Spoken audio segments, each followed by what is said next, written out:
I love and Benetton. Benetton. But that was also at the time sort of like above our pay grade. Yeah. So it was very aspirational. You know what I mean? Guess. To be able to Guess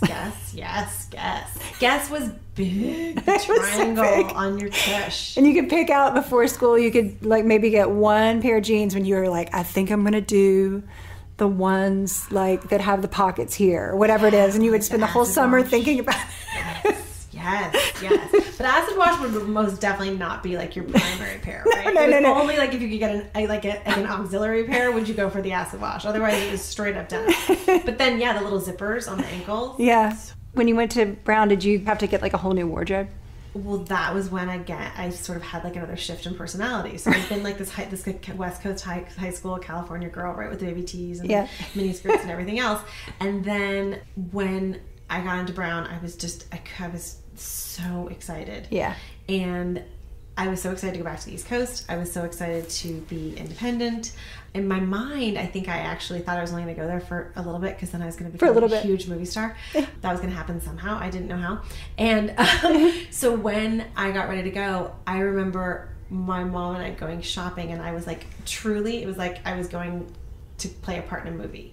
I would like look for my like Ally McGraw inspiration with like, collegiate wear and like East Coastness of it all. I love I remember getting there and being like, these girls that were real tried and true East Coasters, I was like, they wore it so easily, like that popped up collar that made me feel like I was again in a movie, but it looked so natural on them.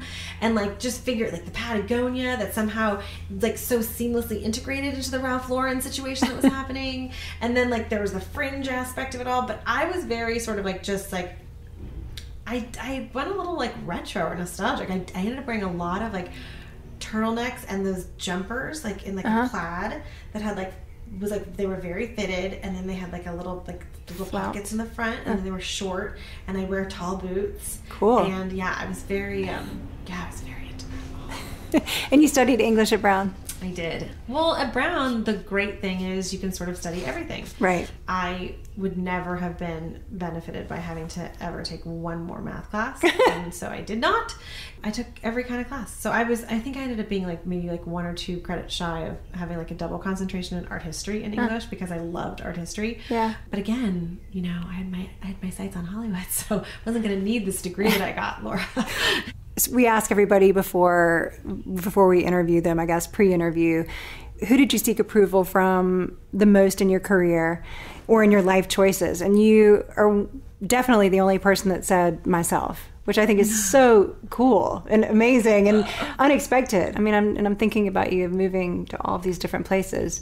It all came from you.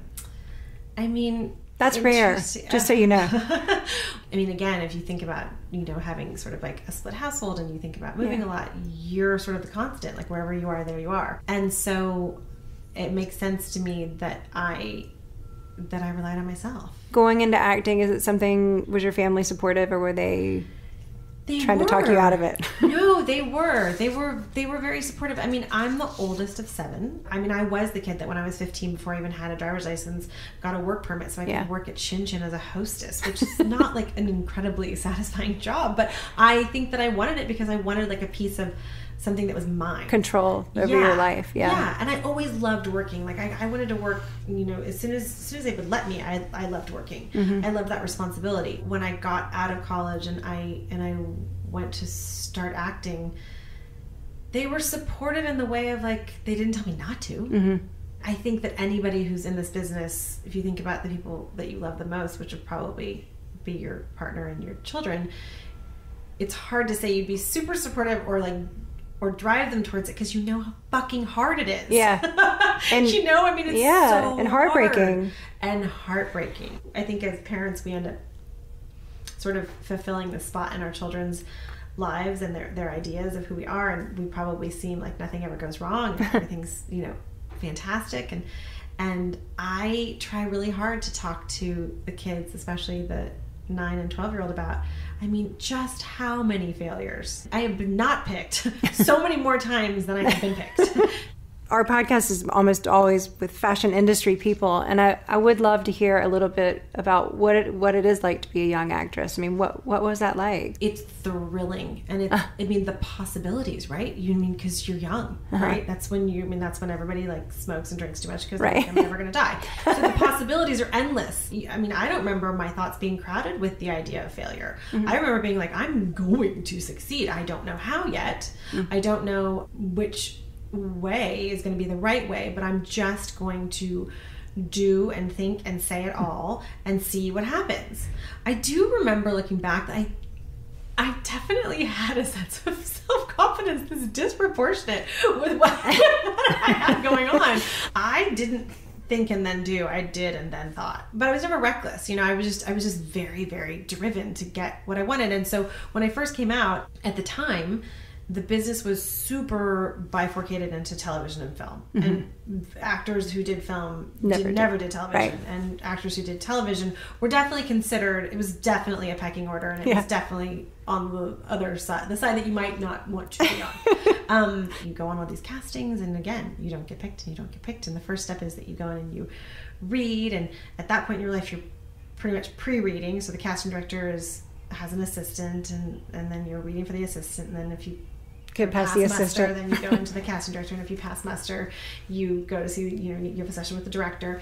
And so I remember it definitely being like baby steps, and I definitely remember celebrating the times where I was like, I made it past the pre-read, and then I made it, oh my gosh, I'm going to a director session, and having that be really thrilling. I remember having to sort of figure out how to negotiate and quell nerves, because it's such a nerve-wracking sort of situation to be in. And then I remember ultimately there was this moment where I really wasn't succeeding. Like I wasn't getting the jobs. And it was because I was going out for film. And, at the time it was like the independent film sort of situation had really started. So there was a lot of that, but then there was mainstream movies, and I just wasn't ever getting hired. And I was so bummed, because that was not going to be my story, because I was going to make it. And then so that must have been like, September through December, right? It was like 3 months of just like no jobs, not getting hired. And then pilot season came. And that was where, television had, you were getting sent 7 scripts a day, and you were going on 3 auditions a day, and everything moves really fast, and you go in, and then because they want to snap up the talent, you've got a test deal offer, and everything's just very exciting. And that was when I sort of went from feeling like the last girl picked for the team to the first girl picked from the team, and I was like, done and done. My gosh, I'm made for TV. This is gonna be amazing. And then I just started working. Was there a particular person that stood out, I guess, at that time as a mentor to you? Did you talk to your mom about it, or were there friends that were doing the same thing? I had friends because it sounds so. The reason I ask is it sounds so alone, like it's lonely. Yeah, it feels. Lonely, right? It sounds scary and lonely. Yeah, you have to be in a relationship. You have to have connection. You have to have purpose. And what is my purpose? And how do I design that day to feel like at the end of it I've contributed and I've connected? Because if I haven't, and when I didn't, I felt very lonely. But I had, my best friend from college had moved out with me, so I had a roommate. And I remember going to a lot of acting classes, which is a mixed bag. But I was not lonely. If anything, there were times that were like, my dark times were just like wondering if it was going to ever happen. It happened though. And your I think your most beloved role was Dr. Arizona Robbins on Grey's Anatomy. Will you talk about that? It was really significant. I mean, it was a big deal for television, actually. Yes, it did end up being. It did. I ended up getting hired to do this David Kelly show called The Practice, and that felt like my legitimization. Like I'm actually like a real actress on a real television show that's gone for more than 12 episodes. So I ended up doing 2 seasons on that. So then the following year, my husband and I had just gotten married, and like you do, like you have your shows that you watch together and whatnot, and there's some premiere of some show on a Sunday night at 8 o'clock or 9 o'clock, and it was called Grey's Anatomy, and I was like, we should watch that. We watched it, and it became our show. So like every Sunday night really? we would watch it, and we loved it. And I mean, we like double down on it. That's all the so feelings, funny. all the I loved every character, loved every relationship, believed it all. at that time, I then went back to New York and did a couple plays, and then I came back to LA, and then I was sort of like trying to figure out what I was doing.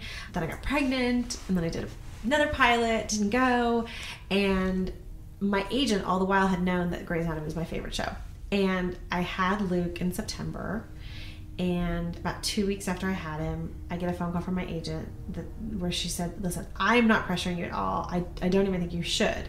But I know that you'd be so upset if I didn't tell you that they're looking to hire someone for, a 3 to 5 episode arc on Grey's Anatomy. Do you want to go in?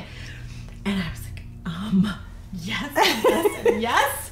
And so, I'm 2 weeks postpartum. Oh my God. I throw on like 14 pairs of Spanx. I concoct an outfit. It was all about the outfit because I had to like create a waist where there was not one. There was not one to talk about or to see. So it was like a trench coat situation, and I remember thinking like, it better not be hot in there because I can't take this off. If I take this off, the whole outfit falls apart.